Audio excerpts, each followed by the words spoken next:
Gabriel Attal sera-t-il le prochain maire de Paris? Rachida Dati, bonsoir. Qu'est-ce qu'on se fait chier hein. Bon, vous m'écoutez ou pas, là? C'est long. La presse ne parle plus que de ça depuis qu'un sondage a désigné Gabriel Attal comme le grand favori en 2026. Non mais c'est quoi ces conneries, hein? Ça fait 3 ans que je me tape des pièces chiantes au ministère de la Culture pour être maire de Paris. Oh, ça va, hein? 1 an, Madame Dati, ça fait 1 an que vous êtes ministre de la Culture. Oui, mais j'ai l'impression que c'est 3 tellement c'est chiant. Je vais pisser. Oui, mais merci, comme ça tout le monde est au courant. 1 an que je me tape des pièces chiantes, des opéras de 3 heures, hein, je fais semblant d'avoir lu le dernier Goncourt, que j'inaugure des musées de la Charentaise, tout ça pour que Macron me soutienne en 2026 à Paris et que je batte l'autre folle. Et là, je me ferai griller par un macroniste à 2 mètres de l'arrivée? Non, franchement. C'est ce qui risque de se passer, oui. Oui, en plus, Attal, il faut rien en ce moment. Hein, il va arriver reposé, bronzé. Non. J'exige une motion de censure ou une dissolution. Je vais être viré de ce gouvernement en urgence. Ouais, me faites pas chier, hein. Ah, on la sent contrariée. Pour parler de l'explosion du nouveau Front Populaire, Jean-Luc Mélenchon est notre invité ce soir.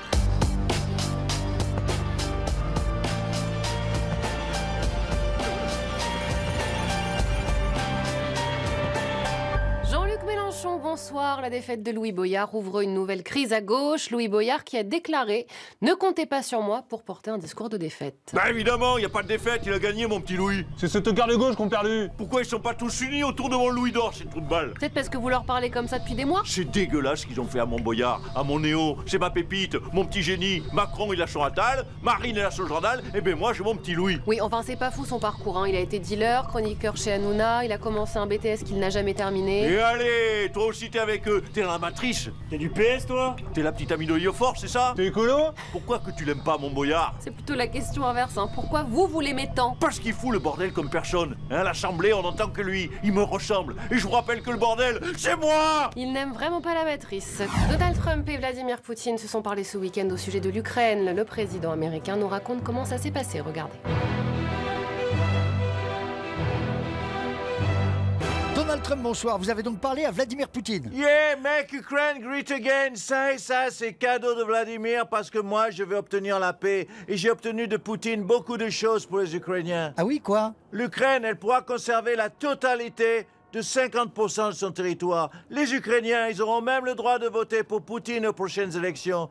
Et les jeunes femmes ukrainiennes, elles auront l'asile politique sur des yachts de milliardaires russes. Oh, je pourrais me faire des copines. Eh oui, baby. Ouais, c'est bien ce qu'on pensait, hein. Vous abandonnez l'Ukraine et vous cédez tout à la Russie. Faux. Par exemple, les Russes, ils n'auront pas le droit d'utiliser des pailles en papier. Ils devront boire avec les pailles en plastique. D'accord.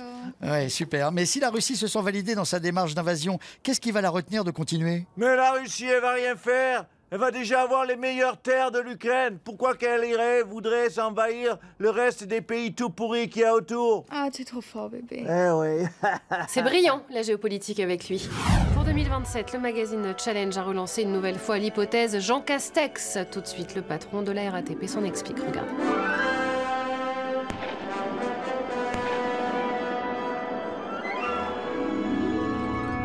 Jean Castex, bonsoir. Alors, le candidat le mieux placé pour succéder à Emmanuel Macron, ce serait vous? Ah mais oui, pourquoi pas moi? Et vous savez qu'au train où vont les choses, j'ai toutes les chances, moi, d'être élu après le débat du 2e tour. Castex contre Hanouna, c'est possible. Oh, ça va être une dark à mon genou. Eh ben, ça promet en cas de guerre. Ah ben écoutez, en tout cas, si Poutine veut attaquer la France, je reste quand même la meilleure option possible pour affronter un tel drame. Ce serait la guerre, ok, d'accord, mais avec un accent, hein? Ce sera quand même plus sympa, vous imaginez mes allocutions? Française, c'est la guerre, mais nous sommes tous mobilisés, hein? Ça fait quand même colonie de vacances presque, hein? On a quasiment envie d'aller au front. Ouais, pas trop quand même, hein. Vous inquiétez pas, de toute façon, je saurai gérer, parce que ce sera exactement comme pendant la crise de Covid. Hein, vous sortirez pas de chez vous, sauf qu'au lieu que ce soit à cause d'un virus, ce sera à cause d'un virus. Ah, trop fort le jeu de mots, j'adore, je te kiffe mon jadot. Vivement le débat. Tiens, Donald Trump, si la Russie attaque un membre de l'OTAN, qu'est-ce qui se passe? Normalement, vous êtes tenu d'intervenir, hein. Écoutez, si la Russie, elle attaque l'Europe, soyez rassurés, ma réponse sera militaire. Ah, ouf. Ouais, j'attaquerai aussi. J'attaquerai le Danemark pour lui prendre le Groenland pendant que vous serez occupés à défendre la Pologne.